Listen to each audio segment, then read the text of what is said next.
Hello, friends, fiends, and fellow YouTubers, and welcome to episode 797 of the Daily Comic and Collectible.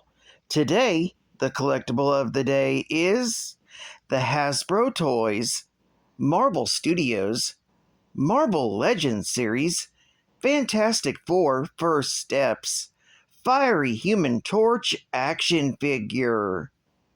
The Human Torch can burst into flames, fly thousands of feet into the sky, and absorb explosions into his body. In the heat of battle, the Fantastic Four can always count on Johnny Storm to keep his cool. This Marvel Studios, the Fantastic Four First Steps collectible Human Torch figure, is inspired directly by Johnny Storm's fiery form in the Marvel Cinematic Universe. This Marvel Legends figure features a premium design that's movie accurate with intricate deco, featuring an advanced body sculpt. This 6-inch scale action figure features over 20 points of advanced articulation, with full posability in the head, arms, and legs, making this a great addition to pose and display in your Fantastic Four collection. Accessories include 2 extra interchangeable hands with a fiery effects design, along with a 1/12 scale action figure. This Human Torch comes in a collector-friendly full-window display box with movie-inspired branding, and was recently released in 2025 by Hasbro Toys. Now, the comic of the day is Fantastic Four Annual, Volume 1, Issue Number 4, with a cover date of November 1966. This issue contains 3 total stories, with the first being a new story and the 2 remaining being reprints from the Fantastic Four, issue number 25, from April of 1964.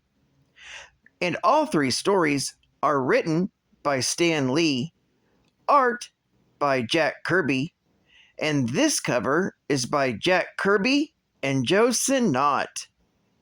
The story I'm covering is the original, and is titled The Torch That Was. The story opens with the majority of the Fantastic Four reading fan mail. While reading, Reed explains to Ben that there was a Human Torch before Johnny Storm had ever taken the name. That's when they're all suddenly startled when LOCKJAW transports Johnny and Wyatt into the Baxter Building. Meanwhile, elsewhere, the Mad Thinker, with the help of his computer, QUASIMODO, which he promises to provide a human body in exchange for help, in recovering the body of the original Human Torch and begin repairing it. Meanwhile, Reed is examining LOCKJAW's teleportation powers. Johnny travels out to the desert to try and find a way, with his own power, to break through the negative zone that's sealing off the hidden land of the Inhumans. While there, he's attacked by the original Human Torch. The battle between the 2 fiery beings rages on and on. However, the battle is eventually broken up with the arrival of the rest of the Fantastic Four and Wyatt when they are transported there by LOCKJAW. Separating the 2, the original Torch gets back under control. When they're teleported into the Mad Thinker's lab, the Thinker has QUASIMODO activate a device which causes the original Torch to destruct, allowing the Mad Thinker to escape. When LOCKJAW begins teleporting, Johnny and Wyatt leap onto the beast, being transported away. In the aftermath, the rest of the Fantastic Four depart as well, leaving poor QUASIMODO with his dreams of being human crushed. This story is continued in the Fantastic Four, issue number 57. Geek Fact. This issue is considered a key issue, featuring the first appearance of the Golden Age Human Torch in the Silver Age. It also retells his origin story. Plus, it's the first appearance of QUASIMODO. Bonus Geek Fact. This story takes place between Fantastic Four, issue number 56, and issue number 57. Johnny and Wyatt were trying to utilize LOCKJAW to teleport them beyond the negative zone barrier that trapped the Inhumans, as seen in Fantastic Four, issue number 56, from November of 66, and they continue on their journey in this issue, following also into Fantastic Four, issue number 57, from December of 1966. Another bonus geek fact. This marks the return of the original android Human Torch from the 1940s, who was last seen in the Submariner, issue number 35, from August of 1954. His origins, explained here, are an abridged retelling of his origin in Marvel Comics, issue number 1, from October of 1939. Saga of the Original Human Torch, issue number 4, from July of 1990, explains what happened to the Torch between his last appearance in 1955 and the Mad Thinker reviving him, that his powers flailed out of control and he seemingly perished in the Nevada desert. Advertising ad fact. See the new Super Heroes! See the Space Ghost with Jan, Jace, and Blip. Space Ghost patrols outer space. Science fiction thrills and chills at 10:30 a.m. the greatest super robot of all time comes to life. Watch Frankenstein Jr. and his pal, Buzz, in action against the forces of evil. Monsters galore at 10 a.m. Great Krypton, kids! Look at the fun and excitement CBS is sending you on Saturday.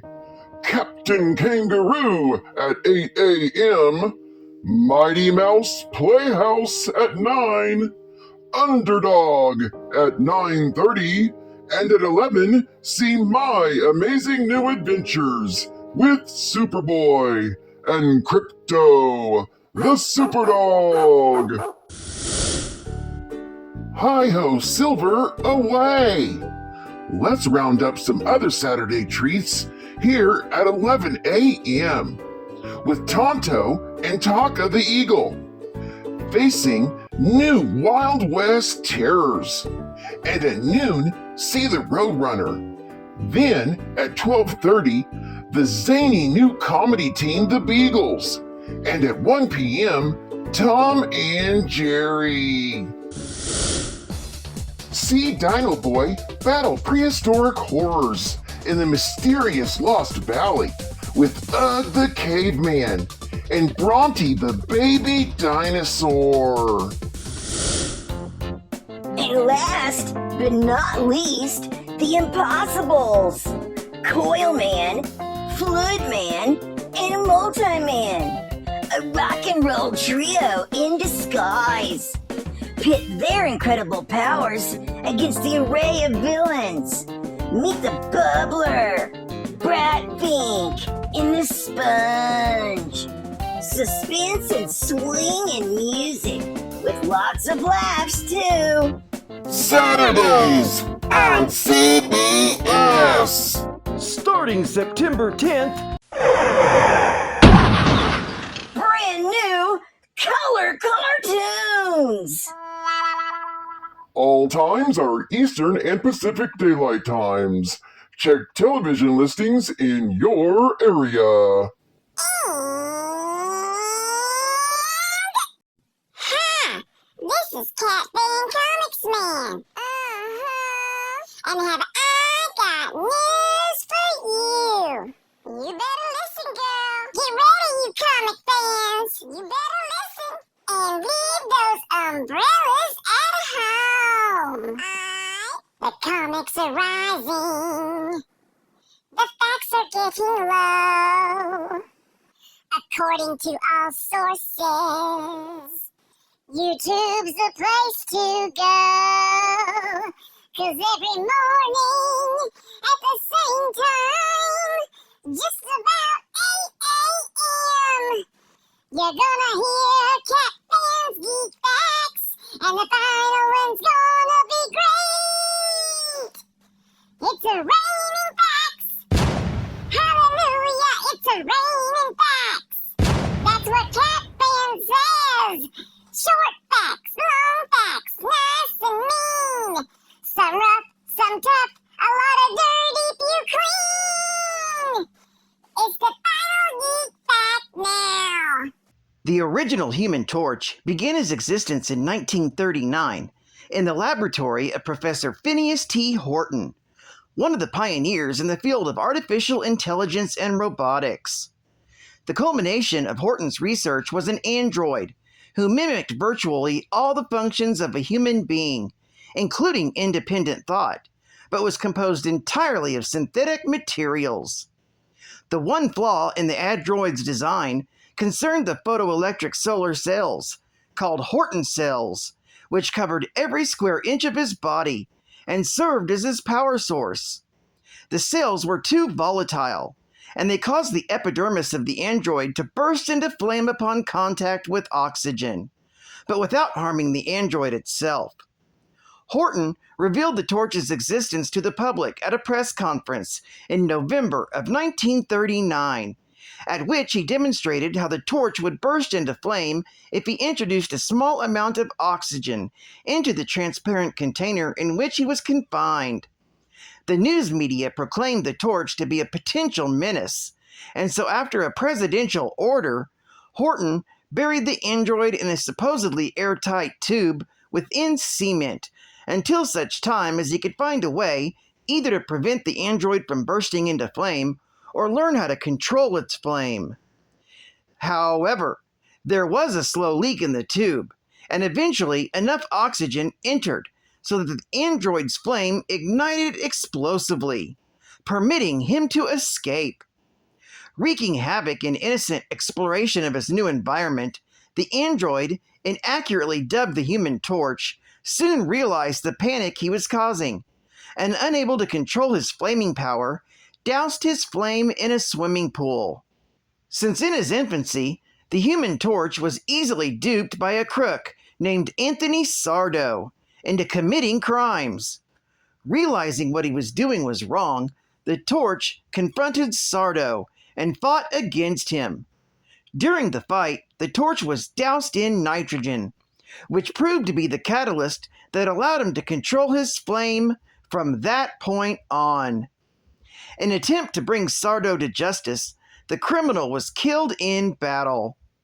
When Horton suggested that the two use his powers to obtain fame and fortune, the Torch rejected his idea, leaving Horton's home a flaming inferno, which seemingly killed the scientist.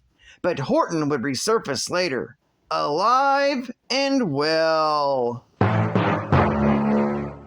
Well, I'd like to thank you for joining me for another Daily Comic and Collectible, and I hope to see you again Wednesday. This is Caught Fun Comics Man, and I'll catch you on the flip, baby. Over and out.